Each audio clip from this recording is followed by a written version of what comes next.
My car note is $1,000, and when I posted that video, some people were asking me what kind of car I have, so I'm gonna show you. This is the inside of my girl. She's a 2024 Jeep Wrangler. Dog, 2024 Jeep Wrangler paying $1,000 a month with a cracked windshield is absolutely diabolical. Let's proceed. She's pretty sweet. This is the inside. Why is it so dirty? Messy, but not too messy. The seat's down because I'm in the process of moving, but this is why she's $1,000. This touchscreen is bigger than every other Jeep. My roof also goes all the way back. Like all the way back. Hold on. Listen, if I'm paying $1,000 a month for anything, you best believe I'm gonna keep that thing spick and span. And who cares about your sunroof, ma'am? For $1,000 per month, your sunroof better transform into a robot and go sell its ass to go give you some more money or something. Have some type of other benefit besides letting the sun in. You could just get out your car and have the sun hit you. That's not worth the $1,000, baby girl. Like all the way back. And most Jeeps don't do that, except for the 2024 GXE, or what? 4XE Jeeps. She's also hybrid, so she takes electricity and gas. And this is what she looks like on the outside. It's a nice car.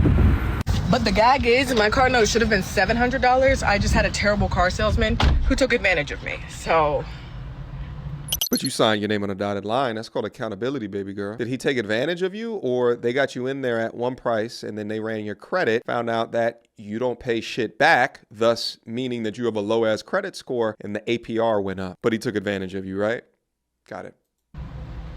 So if you're wondering why I started doing the blue page, making the little hot content, it's because I need to afford the lifestyle that I live. Oh! My car note is $1,000 and Wait a minute, I didn't know. Oh, talk about plot twist. So, sounds as if she has a spicy content website unto which she shows us the insides of her glands in order to afford a car with a sunroof that she keeps messy with a cracked window. This is absolutely insane. Now, there's a couple different ways I can attack this subject. Let me go from the angle of giving her advice as well as giving anyone advice in there who really doesn't understand like the basic concepts of money, how to use it, what to do with it. First things first, if you are not knowledgeable in something and you're going to be spending a significant amount of your time, energy, resources, money on it, then either invest into education to upgrade how you can learn about that so you do not get taken advantage of, or get someone else. How much better would she have done within this particular purchasing decision if she had a masculine man and or presence in there with the shop with her that is knowledgeable about buying or purchasing cars, or is knowledgeable about the amount of money that she should be getting charged? At the end of the day, she signed her name on the dotted line. She put her credit up on it. So it is not someone that took advantage of you because you signed the contract. Women, way more often than men, due to their biology, is making a lot more emotional decisions within their life, and that also is purchasing decisions. So having a man there increases the chances that he's more focused into long-term thinking, right? Not emotional thinking, more logical thinking, analytical thinking, to correctly analyze your particular money situation as well as the cost, right? What is your purchasing power in conjunction to the cost of this vehicle? Is this something that you can actually afford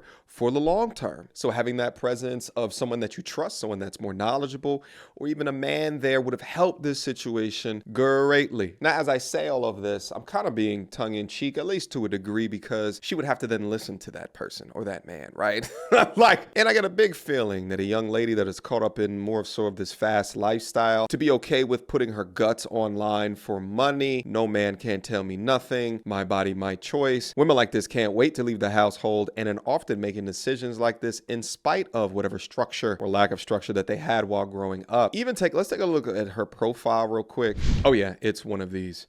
Caught up in the lifestyle, caught up in the clicks, caught up with demonstrating her body in order to maximize revenue. If she went to college, she's probably in a ton of college debt, up to her eyeballs in consumer debt because she's caught up in the fast life, because she wants to be favorably compared to other young women that are in her age group, that are doing it for the gram, making bad decision after bad decision, yet will get up on TikTok and complain about her options of jobs out into the workplace, that continues to make bad decision after bad decision, never holding themselves accountable or never sitting down and reading basic finance literature in regards to how to budget their money. They don't understand what emergency funds are. They don't understand where to put their money, whether or not that's money market accounts, CDs, high yield savings accounts. They live paycheck to paycheck. Yet we'll call dudes that make more money than them but don't live like more lavish lifestyles damn broke. Women like this you must absolutely ignore from a dating perspective, because not only do they not want to understand the basics of finances, which is part of the leading causes of breakups of relationships or breakups leading to divorce, but then also they will go out their way to subvert your leadership when you're trying to be much more of a strategic long-term thinker. That's why I often say that women that have this particular image are relegated for the streets. You can't do nothing with them besides have fun with them. These are the fun girls. Let them wallow in their overwhelming consumer debt. Let them wallow. They'll get on the internet and complain that Trump is making them pay back their student loans. Meanwhile, they've taken out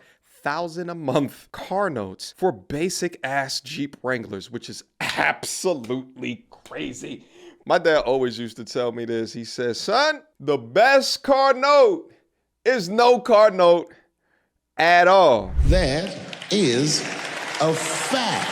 And I absolutely live by those words. Even my car that I have right now, I went and paid down cash on that car. I wanted absolutely no car note ever. I did lease a car for a period of time, but that was a 2011 Altima 2-seater. So I ended up buying out the lease. I had that bastard for 10, 11 years. But even when I leased it out, I put a little bit of money down, but it was only like $200 a month for a lease payment. And the reason why I did a lease is because I went back to school to go get my MBA. So for those 2 years, I wouldn't be making an income. So I wanted something extremely cheap. But you know what's crazy? After making zero income and then starting my role post MBA, making 6 figures, I kept that car for another 8 years in a low cost of living city. Hey, don't hate the player, hate the game. I could have upgraded my car at any moment, but I chose not to. I didn't want to keep up with the Joneses because I knew what the long goal was, which was to be as flexible within my life as possible, i.e. financial freedom. These women are not living financially free. They're living paycheck to paycheck and often e-begging online and sometimes utilizing their hindquarters to get it up off of you. Gentlemen, I will say this and I will say this once again. It is not your job to save these. Admire them from afar. But if you don't, if you want to go in and have conversations with them, make sure that you wrap it up, wrap it up, wrap it up. Because y'all will sit over here and go raw daddy in these chicks, leaving your seed inside of them. And they're over here looking at you like a damn lick because they want to keep up with the comparisons around them, thus transitioning your child support payments to lifestyle support. And if it ends up happening to you, you are not a victim either, because at this point in the game, you should be well aware of the systems at play. So protect your seeds by any means necessary. Anyway, I could go on all day in regards to this financial discussions, these financial chats, right? I actually have complete financial guides accessible in my men's self-development community. Go to www.mtarmy.com. That's actually my new website. Within there, you're going to see the MT Army community. Click that link down up in there if you want access to these financial guides. My goal is financial independence. And truthfully, I've already reached financial independence mainly through having a 6-figure position starting at post-MBA more than a decade ago, and then also creating this wonderful YouTube channel and account where I let you guys know my thoughts and opinions, and then I get ad sponsors, merch sales, as well as ad revenue, amongst other things. And I actually, in the back end of my school community, have tutorials involving becoming a YouTube commentator. If you guys are interested in all of the steps in becoming a YouTube commentator, or if you want my financial guides on the mindset, the millionaire mindset, the financial freedom mindset, and how I govern my finances, feel free to drop in that link down below and beam up, and I'm gonna see you guys up on there. Money topics are those topics that often people don't talk about, but it's one of the most important topics in governing yourself, because with a better understanding and investment into a better understanding, it's gonna allow for us to make much more freeing decisions in regards to our life in the future. When I do content like this, it's not necessarily just blaming them, even though I think that it's wild that she's riding around in a crack Jeep car window while also putting her box on whatever website that she is. But there needs to be a break in the delusion of what people think that they can afford versus what they should afford. Again, click that link down below, beam up, and I'll see you guys over there. Until next time, YouTube. Peace. Did I also mention we do bi-weekly calls on there where you can ask me whatever questions? Yeah, we do that too. Peace. She belongs to the street. Girl, don't hold my hand. You a mattress actress on the OnlyFans. Get your money, girl, but damn, how is that your only plan? What you gonna do when you get too old to strip and dance? Get up out your echo chamber screaming period and yes. You a low down dirty woman if you try.